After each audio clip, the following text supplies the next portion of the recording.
이제 우리 3번 문제 풀어보도록 하겠습니다. 자, 다음 자료 읽고, 작성 방법에 다 서술하시오 되어 있습니다. 그죠? 자, 자, 당시 전 왕국과 보헤미아 왕국 본국에서 군대가 소집된 덕분에, 참패를 당한 마자르족은 이후 침략 전쟁을 포기하고 도리어 자신들이 약탈했던 이들의 생활 방식을 셌다. 그러니까 마자르족의 침략을 격퇴했다 이야기죠.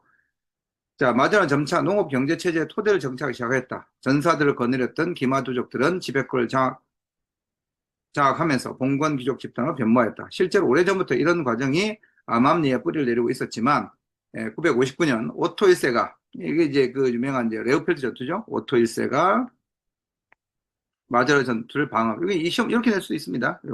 요렇게 해서 방어. 이렇게 여기 뭐냐? 그러면 이제 예, 레오펠트 전투. 레오펠트 전투.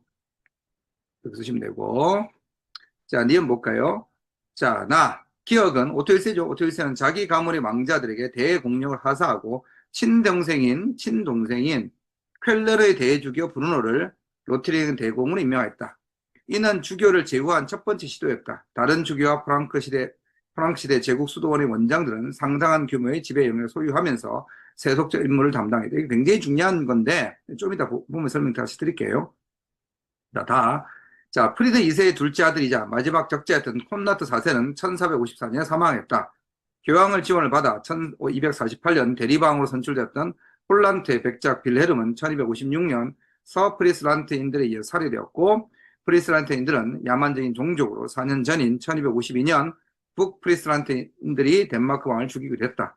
자, 낭만적인 풍자에 의하면 독일에서는 이제 끔찍한 황제 공위 시대가 자, 요 이제 프리드 2세가 죽고, 그 다음에 이제 콘라트 4세가 죽은 다음에 무슨 시대? 황제 공위 시대가 있었던 거죠. 황제 공위 시대가 시작되었다. 자, 독일의 선제후들은 새로운 후보자를 물색하기 시작하였고, 7명의 선제후, 우리 마인츠 대주교, 켈른 대주교, 작센 선제후, 브랜덴부르크 선제후, 보헤미아 왕, 요런 이제 7명의 선제후들이 인지하는 거죠. 자, 그래서 이제 요거는 이제 이노티온 3세에 의해서 확립됐는데 시험을 이렇게 낼 수도 있는 겁니다. 자, 요 황제 공위 시대에 특징을 서술하라. 그러면 이제 어떻게 합니까? 이 7명의 선제고 황제가 비어 있었던 거고 그 황제 공위 시대 이후에 이제 흔히 말하는 이제 황금 문서라는 게 만들어지는 거죠. 예, 황금 문서가 만들어지고 이 황금 문서에 의해서 황제 선출제가 만들어지는 겁니다. 황제 선출제 되는 거죠. 대신에 이 7명의 선제후는 이 황제와 맞먹는 엄청난 권력을 가지게 되는 겁니다. 광산 채굴권, 독자적인 인재, 조세징수권 이런 걸 가져서 사실은 이제 수백 개의 영방 국가로 이제 분열되게 되는 원인이 되는 겁니다. 자, 그래서 기억에 공통 들어갈 인물은 오토 1세 쓰시면 되고요. 오토 1세. 자, 기억의 왕권 강화. 자, 이게 되게 중요한 문제죠. 자, 왕권 강화의 과정을 나를 참고해요. 오토 1세가 왕권을 강화시킨 과정을 나의 글을 참고해서 쓰시오 됐습니다. 자, 이게 이제 흔히 우리가 말하는 이제 오토 1세의 가장 강력한 세력 기반은 자신이 작센이었기 때문에 작센의 군대와 그리고 교회의 지원이었죠. 교회의 지원. 요거를 알고 있으면 이제 쉽게 문제를 푸는 거고요. 요걸 몰랐을 경우는 이제 문제가 좀 어려워지는 거죠. 여기도 글에 잘 나와 있듯이 자, 오토 1세 자신의 친동생 쾰르의 대주교를 로트링겐 대공, 자신의 동생인 쾰른의 대주교 브룬을 로테링겐의 대공으로 임명했고, 이는 주교를 제후한 첫 번째, 주교를 제후화시켜서 자신의 측근, 자신의 지세를 만들었다는 얘기죠. 다른 주교들과 프랑크 시대 제국 수도원의 원장들은 상당한 규모의 다른 주교들, 프랑스의 제국 수도 원장들이 상당한 규모의 지배행위를 소유하면서 세속적 업무를 담당해서 누굴 지지했다? 황제의 권력, 왕권을 지지했다. 이렇게 되는 거죠. 자, 요걸 쓰라는 이야기입니다. 그래서 교회가 황제의 권력을 지지했다. 요걸 쓰라는 이야기고. 그 다음, 프리드리 2세가, 이탈리아와 독일에 대한 정책. 이탈리아는 중앙집권을 강화시키려 했고, 독일은 제후들의 권력을 인정했다. 이렇게 쓰셔야 되고, 아니면 이제, 멜피 헌장과 독일 제후들의 이익을 위한 헌장까지 써서, 이탈리아는 멜피 헌장을 통해서 중앙집권을 실시했고, 상대 독일은 독일 제후의 이익을 헌장을 통해서 지방 분권 자체를 허용했다. 이렇게 써야 됩니다. 그 다음 이노키는 3세가 이제 2단 규정, 제4차 라테란 공의에서 2단으로 규정한 게 뭐죠? 알비파가 되는 거죠. 알비파. 자, 그렇게 보시면 되고, 정답은 여기 뭐 지금 말씀드린 것처럼 오토 1세 주교나 수도원장을 부학을 부여해서 국왕의 충성과 국왕에 대한 충성과 군사적 지원을 약속받은 거. 요거 쓰시면 되고, 알비파 쓰시면 됩니다.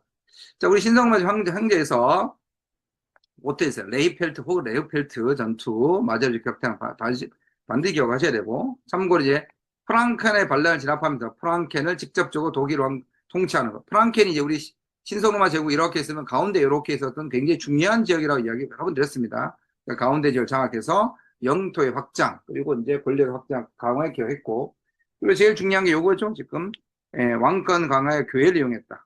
유력 주교와 수도원자 선택하여 그들에게 부와 권력 부여 한편 국왕에 대한 충성과 지원을 약속함으로써 독일의 종교 제후세력이 강화된 원인도 되고 동시에 황제의 권력도 강화시키는 배경이 되었다 이거죠. 자, 그 다음에 이제 부르군투를 복구하고 롬바르디아 정복을 정복했다 이거죠. 그리고 이것의 결과로 신성로마 제국 황제에 대관하는 거, 이것도 기억하셔야 되죠. 그리고 이제 이탈리아 경영, 즉 이탈리아 정치가 둘러싸 교황과 대립하면서 이게 이제 독일이, 이것도 되게 중요합니다. 통일 국가로 발전하는데 방해되는 요소가 되었던 거죠. 기억해 주셔야 되고. 자, 이후에 등장한 프리드리히 1세 호헨슈타우펜 왕가를 개창하게 되었고, 대제후들의 자유권을 인정했었고요. 이탈리아 경영, 그 유명한 이탈리아 롬바르디아 도시동맹 대립하면서 레냐노 전투에서 패배했던 거 반드시 기억하셔야 되죠. 반면에 이제 토스카나 스폴레토르는 네트만 두셔야 됩니다. 롬바르 도시가 파평을 맺어서 토스카나 스폴레토를 장악했고, 다시 이것이 중요하죠. 이탈리아 경영으로 독일과 이탈리아에서 중앙집권적 국가가 발전을 못하게 되는 거 기억해 주시고, 그리고 프리드 1세는 이제 3차 십자군 전쟁에 참여했다가 사망하게 되죠. 자, 프리드 2세 중요하죠. 멜피 현장, 중부 이탈리아와 시칠레 중앙집권 통일국가를 만들려 했던 거고, 자, 독일 제후의 이익을 위한 헌정, 독일 제후의 주권과 독립을 보장했던 거. 자, 그 다음 교황 이노키스 4세는 프리드 2세를 파문하고 롬바르 도시 동맹을 지원했던 거 기억해 주시고, 그 다음에 이제 6차 십자군의 술탄과 협의해서 일시회복한 거. 또 2차 이제 프리드 대제가 등장하는 과정에서 2세 과정에서, 자, 당시 이제 이 프리드 2세의 아버지 하인리 6세가 갑자기 죽죠. 자, 그래서 하인리 6세가 죽었을 때 당시 프리드 2세는 꼬맹이였습니다. 그래서 당시 이제 이노켄티우 3세가 교황 이노켄티우 3세가 오토 4세를 교황으로 황제로 임명하고, 그리고 프리드 2세는 이제 시칠리아의 왕으로 인정했던 거죠. 자, 그런데 나중에 오토 4세가 이노켄티우 3세가 대립하자 이노켄티우 3세가 프리드 2세를 이제 신성마제국 황제로 인정하게 되는 겁니다. 그렇게 봐두시고, 그다음 이노켄티우 3세에 관련해서 이제 우리 라테란 공의하면 화채설 인정하셔야 되고, 그다음 1년에 한 번 고해 성사하고, 그다음에 이제 성체 성사 하는 거 반드시 기억하셔야 됩니다. 그죠? 그것도 같이 기억해 주시면 좋겠습니다.